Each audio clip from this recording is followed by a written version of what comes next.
Hello दोस्तों, आप सभी का स्वागत है हमारे यूट्यूब चैनल आशीष जी के अकेडमी पे। तो दोस्तों, आज का प्रैक्टिस सेट हम लोग 12 नंबर का 12 नंबर का कर रहे हैं। और इससे पहले हम लोग प्रैक्टिस सेट कर चुके हैं, तो आप लोग उस प्रैक्टिस सेट को प्ले लिस्ट में जाकर देख सकते हैं, यूपी टेट प्ले लिस्ट में। तो उसमें सभी वीडियो आपको मिल जाएगी, ठीक है। तो हम लोग आज का प्रैक्टिस सेट करते हैं। और जो लोग नए जुड़ रहे हैं, चैनल को सब्सक्राइब जरूर कर लीजिएगा, बेल आइकन दबा लीजिएगा, जिससे वीडियो का नोटिफिकेशन आप तक पहुंचता रहेगा। तो चलिए स्टार्ट करते हैं आज का पहला प्रश्न। आज का पहला प्रश्न हम लोग का, आंखों के दोष के आधार पर अदूरदर्शिता क्या है। आंखों के दोष के आधार पर अदूरदर्शिता क्या है, आपको बताना है अदूरदर्शिता क्या है। प्रगाढ़ बेहोशी, दीर्घ दृष्टि दोष, निकट दृष्टि दोष, दृष्टि वैषम्य वैषम्य दृष्टि वैषम्य, यह कौन सा ऑप्शन इसमें हम लोग का सही होगा। आंखों के दोष के आधार पर और दूरदर्शिता क्या है, ठीक ना। तो आपको बता दें, यह एक प्रकार का क्या है, दोष होता है आंख में, ठीक ना। इसे यह कौन सा है, तो यह निकट दृष्टि दोष होता है। निकट दृष्टि दोष होता है, जो इसमें ऑप्शन का ऑप्शन सी सही होगा, ठीक ना। जो कि निकट दृष्टि दोष में क्या होता है कि आँख पास की वस्तुएं इसमें क्या होती हैं कि साफ दिखाई देती हैं, और दूर की वस्तुएं साफ नहीं दिखाई देती हैं, ठीक ना। यह निकट दृष्टि दोष का कारण है, ठीक ना। तो ऑप्शन हम लोग का इसमें सी सही होगा। और इसे दूर करने के लिए हम लोग अवतल लेंस का प्रयोग करते हैं, ठीक ना। अवतल लेंस का प्रयोग किया अवतल लेंस का प्रयोग करते हैं। अवतल लेंस का प्रयोग करते हैं, तो इसमें हम लोग का ऑप्शन सी सही होगा, ठीक ना। यह क्या निकट दृष्टि दोष होता है, ठीक। चलिए आगे चलते हैं, क्वेश्चन नंबर सेकेंड। पाइसीडियम ग्वायजावा पाइसीडियम ग्वायजावा वैज्ञानिक नाम है। पाइसीडियम ग्वायजावा वैज्ञानिक नाम है किसका, अमरूद का, आम का, बांस का, कटहल का। तो पाइसीडियम ग्वायजावा यह किसका नाम है, यह आपको बताना है, ठीक ना। तो आपको बताना है किसका नाम है। देखिए, जो पाइसीडियम ग्वायजावा है, यह नाम है हमारा अमरूद का, ठीक ना। वैज्ञानिक नाम है पाइसीडियम ग्वायजावा, ठीक ना, पाइसीडियम ग्वायजावा। तो यह वैज्ञानिक नाम अमरूद का है। तो ठीक, आप लोग इसको याद रखिएगा। चलिए क्वेश्चन नंबर थर्ड। राष्ट्रीय सामाजिक सहायता कार्यक्रम कब प्रभाव में आया, ठीक ना। राष्ट्रीय सामाजिक सहायता कार्यक्रम कब प्रभाव में आया, 1987, 1983, 1990, 1995। तो राष्ट्रीय सामाजिक सहायता कार्यक्रम कब प्रभाव में आया, यह आपको बताना है, ठीक ना। तो देखिए, जो यह क्या है, यह राष्ट्रीय सामाजिक सहायता, यह इसका संचालन ग्रामीण विकास मंत्रालय द्वारा किया गया था। ग्रामीण विकास मंत्रालय द्वारा किया गया था, ठीक ना। तो यह आपको किसमें कब हुआ था, तो यह 1995 में हुआ था। ऑप्शन हम लोग का इसमें डी सही होगा। यह सामाजिक कार्यक्रम, ठीक ना, यह सामाजिक कल्याण कार्यक्रम है। आप लोग इसको याद रखिएगा, ठीक। चलिए आगे चलते हैं, क्वेश्चन नंबर फोर्थ। भारत में सबसे बड़ा बाघ अभ्यारण्य रिजर्व है। भारत में सबसे बड़ा बाघ अभ्यारण्य रिजर्व है नागार्जुन, मानस, पेंच, जिम कॉर्बेट। तो इसमें से कौन सा ऑप्शन सही होगा, या इसमें से कौन सा ऑप्शन सही होगा। देखिए, भारत में सबसे बड़ा बाघ अभ्यारण्य हम लोग का है जिम कॉर्बेट, ठीक ना। यह कहाँ पे है, उत्तराखंड में है, यूके में। यह इसकी स्थापना 1993 में हुई थी। यह भारत का सबसे पहला अभ्यारण्य बना था, ठीक ना, उत्तराखंड में। आप लोग इसको याद रखिएगा। मानस हमारा असम में है, कहाँ पे, असम में है। तो यह आप लोग याद रखिएगा। पेंच कहाँ पे, पेंच, ये देखिए पेंच जो है, यह महाराष्ट्र और एमपी में दोनों में है, ठीक ना। पेंच जो है अभ्यारण्य महाराष्ट्र और एमपी दोनों में है, आप लोग इसको भी याद रखिएगा। और नागार्जुन जो है, यह आंध्र प्रदेश में है, ठीक ना, एपी, ठीक ना। इसको आप लोग याद रखिएगा, यह आंध्र प्रदेश में है, ठीक। तो चलिए आगे चलते हैं, क्वेश्चन नंबर 5। असत्य जोड़े की पहचान करें। असत्य जोड़े की पहचान करें। हरित क्रांति कृषि विकास, श्वेत क्रांति डेयरी विकास, नीली क्रांति मछली का विकास, ऑपरेशन फ्लड सिंचाई विकास। तो ऑप्शन इसमें से कौन सा सही होगा, इसमें से कौन सा ऑप्शन सही होगा, आप लोग बताइएगा, ठीक ना। तो देखिए, इसमें जो हम लोग का ऑप्शन दिख रहा है, इसमें हम लोग का ऑप्शन दिख रहा है, तो इसमें आप हम लोग का डी ऑप्शन सही होगा, ठीक ना। ऑपरेशन फ्लड ये है दूध से संबंधित है, ठीक ना, दूध से संबंधित है, जो कि भारत को दूध में प्रथम राष्ट्र बनाने के लिए ऑपरेशन फ्लड स्टार्ट किया गया था 1970 में, ठीक ना। 1970 में भारत को दूध का प्रथम राष्ट्र बनाने के लिए ऑपरेशन फ्लड चलाया गया था, ठीक ना। आप लोग इसको याद रखिएगा था। इसमें यह कौन चलाया था, तो NDDB द्वारा यह 1970 में स्टार्ट किया गया था। आप लोग इसको याद रखिएगा। चलिए आगे चलते हैं। क्वेश्चन नंबर 6, BCG-TK में C शब्द का आशय है। BCG-TK में C शब्द का आशय है कालमेट्स, कफ, क्लोरीन, कैडमियम। तो BCG-TK में C शब्द का आशय है। आपको बता दें BCG टीका जो है यह किसके लिए लगता है, यह जो यक्षमा हो जाती है, TB हो जाती है, ठीक ना, जो यक्षमा कहा जाता है या TB कहा जाए, तो यह उसी के लिए यह लगाया जाता है टीका। बच्चा जब पैदा होता है उसी समय यह टीका लगता है, ठीक ना। तो आप लोग इसको याद रखिएगा। और इसका BCG का फुल नेम है bacillus Calmette Guerin, bacillus Calmette Guerin. तो इसमें से जो ऑप्शन हम लोग का सही होगा, C शब्द का ऑप्शन होगा कालमेट्स, ठीक ना, कालमेट्स, यही ऑप्शन हम लोग का सही होगा, ठीक ना, बैसिलस कैलमेट गुएरिन। तो ऑप्शन इसमें हम लोग का ये सही है। चलिए आगे चलते हैं। Question number 7, Jim Corbett national park किस पशु की रक्षा के लिए स्थापित किया गया था। जिम कॉर्बेट नेशनल पार्क किस पशु की रक्षा के लिए स्थापित किया गया था। बंगाल के बाघ के द्वारा, हिम बाघ के लिए, हिम तेंदुए द्वारा, एशियाई सिंह के लिए, एक सिंह का गैंडा के लिए जो जिम कॉर्बेट नेशनल पार्क, ठीक ना, तैयार किया गया था। आप लोग इसको याद रखिएगा। जिम नेशनल पार्क का नाम हेली नेशनल पार्क भी था, ठीक ना, हेली नेशनल पार्क भी था। आप लोग इसको भी याद रखिएगा। और यह कहाँ पे है, तो यह उत्तराखंड में है, यूके में, ठीक है, उत्तराखंड में है। आप लोग इसको भी याद रखिएगा। और यह बंगाल के बाघ के लिए स्थापित किया गया था। आप लोग इसको याद रखिएगा, ठीक है, बाघ संरक्षण के लिए स्थापित किया गया था जिम कॉर्बेट नेशनल पार्क। चलिए आगे चलते हैं। क्वेश्चन नंबर 8, निम्नलिखित में से कौन सा संसाधन अजैव और नवीकरणीय है, ठीक ना, अजैव और नवीकरणीय है। लौह अयस्क, पशुधन, जल, जंगल। निम्नलिखित में से कौन सा संसाधन अजैव और नवीकरणीय है, इसमें से कौन सा ऑप्शन सही होगा, ठीक ना, इसमें से कौन सा ऑप्शन सही होगा। देखिए जो अजैव होता है जिसे अजैविक कहा जाता है, ठीक ना, इसे क्या कहते हैं, अजैविक कहते हैं, अजैविक होता है, ठीक ना, अजैविक उसे ही क्या कहते हैं, अजैव कहा जाता है। तो यह अजैविक जो होते हैं, तो इसमें अजैविक में क्या क्या आते हैं, हमारा भूमि आ जाती है, ठीक ना, भूमि आ जाती है, कार्बनिक जो पदार्थ होते हैं, अकार्बनिक पदार्थ होते हैं, वो सब आ जाते हैं।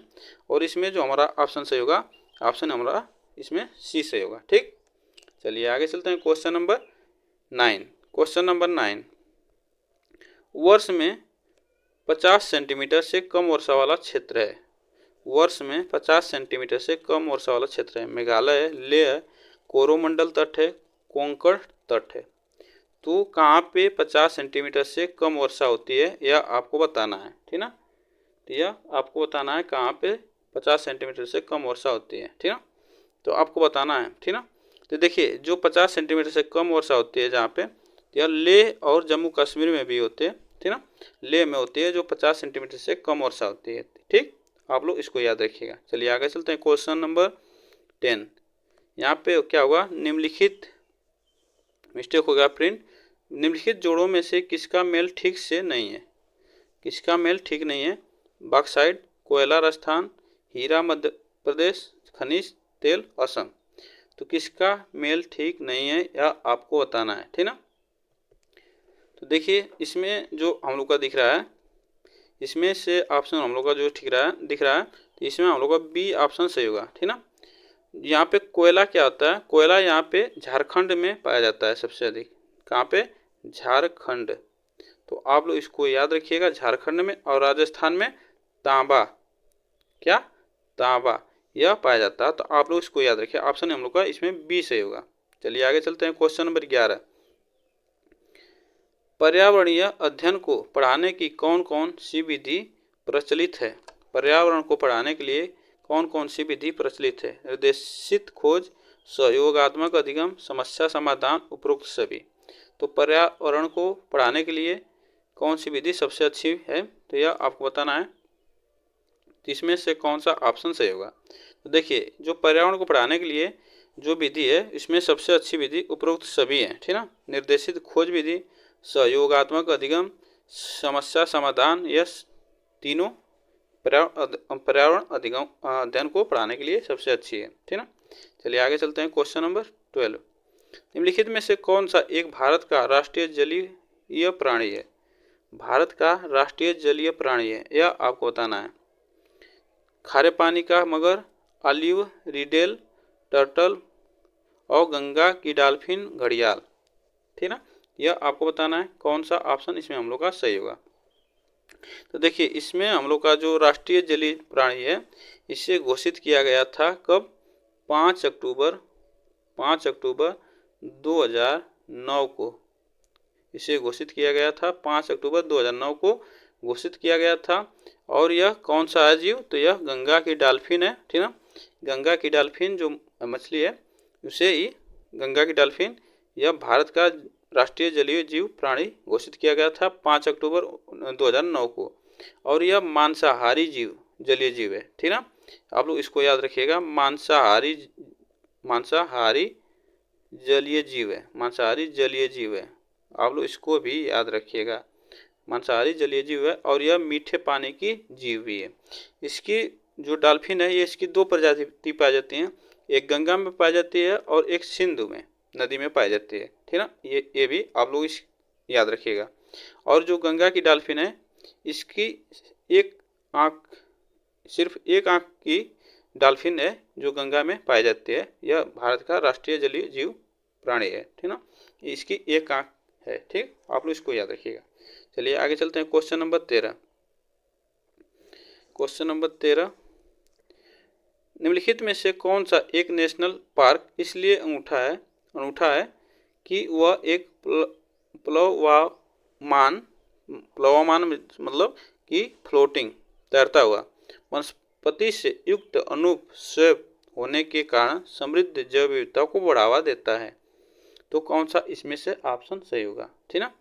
तो इसमें से कौन सा ऑप्शन सही होगा, ठीक। Bhitarkanika national park, केईबुलजाव national park, केवला घना national park, Sultanpur national park. इसमें से कौन सा ऑप्शन सही होगा? इसमें से कौन सा ऑप्शन सही होगा, यह आपको बताना है, ठीक ना। इसमें से कौन सा ऑप्शन सही होगा? तो आपको बता दें, देखिए, भितरकणिका जो नेशनल पार्क है, ये कहाँ पे है? तो यह उड़ीसा में, ये आप लोग इसको जानते रहिएगा। यह उड़ीसा में, केबुललामजाव यह मणिपुर में है। कहाँ पे? मणिपुर, ठीक ना, मणिपुर में। केवला घना नेशनल पार्क यह राजस्थान में है, ठीक। और सुल्तानपुर नेशनल पार्क यह हरियाणा में है। कहाँ पे? हरियाणा में है। तो आप लोग इसको याद रखिएगा। इसमें जो ऑप्शन हम लोग का सही होगा, बी ऑप्शन सही होगा, केईबुललामजाव नेशनल पार्क। यह एक भारत का तैरता हुआ नेशनल पार्क है, ठीक ना। इसमें हिरण पाए जाते हैं, ठीक ना। ये तैरता हुआ नेशनल पार्क है, आप इसको याद रखिएगा, ठीक। चलिए, और इसको यूनेस्को द्वारा विश्व धरोहर सूची में शामिल किया गया था, ठीक ना। इसको आप लोग इसको भी याद रखिएगा।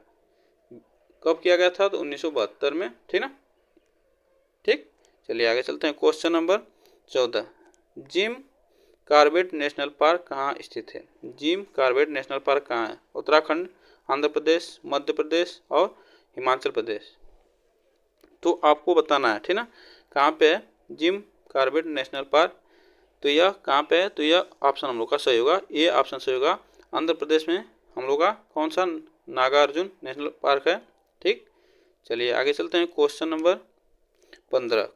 15, विटामिन बी समूह के नियासिन विटामिन की कमी से कौन सा रोग होता है? विटामिन बी समूह के नियासिन विटामिन की कमी से कौन सा रोग होता है? मेरिस्मस पेलेग्रा, सूखा रोग, रतौंधी। तो विटामिन बी की समूह के नियासिन विटामिन की कमी से कौन सा रोग होता है, यह आपको बताना है। तो यह होता है, कौन सा रोग होता है, तो यह पेलेग्रा होता है, ठीक ना, पेलेग्रा होता है। ऑप्शन हम लोग का इसमें कौन सा सही होगा, बी ऑप्शन सही होगा। और यह विटामिन जो होती है, नियासिन विटामिन जो होती है, यह जल में घुलनशील होती है। क्या होती है, जल में घुलनशील होती है, जल में घुलनशील होती है। आप लोग इसको याद रखिएगा, जल में घुलनशील होती है, ठीक। इसमें ऑप्शन हम लोग का बी सही है। चलिए आगे चलते हैं। क्वेश्चन नंबर 16, पारिस्थितिकी तंत्र में ऊर्जा का स्रोत है।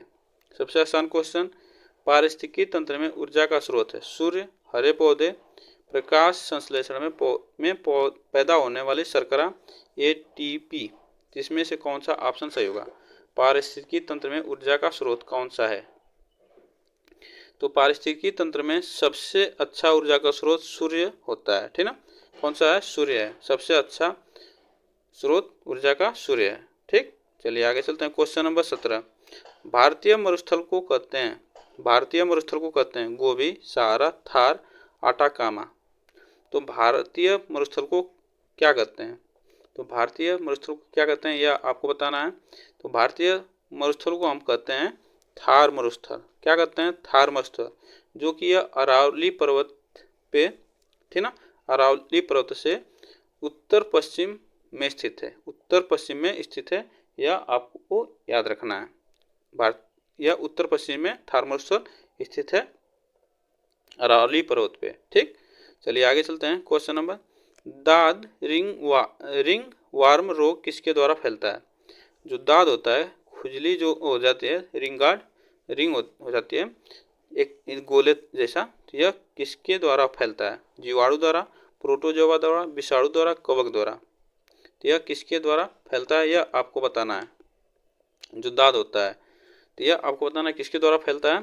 तो यह फैलता है हमारा किसके द्वारा, कवक द्वारा फैलता है, ठीक ना, यह कवक द्वारा फैलता है। यह इसका जो कवक, यह कवक कौन कौन होते हैं, तो इसमें होता है टाइकोफाइटिन, टाइकोफाइटिन होता है, और एक होता है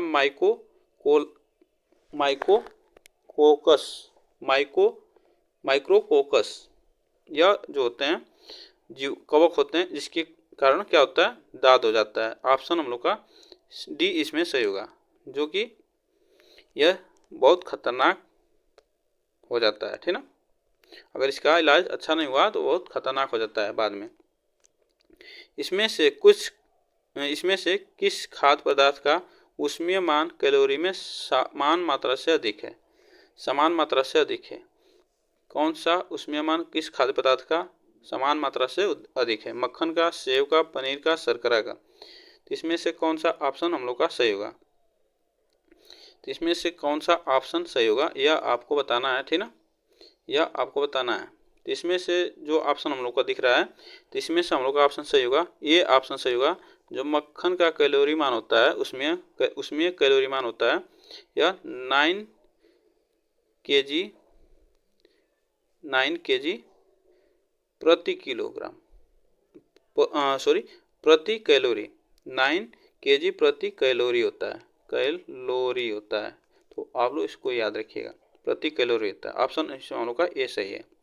क्वेश्चन नंबर 20, दक्कन पैसेज निम्नलिखित में से किसके बीच स्थित है। दक्कन पैसेज निम्नलिखित में से किसके बीच स्थित है, यह आपको बताना है, ठीक ना, यह आपको बताना है।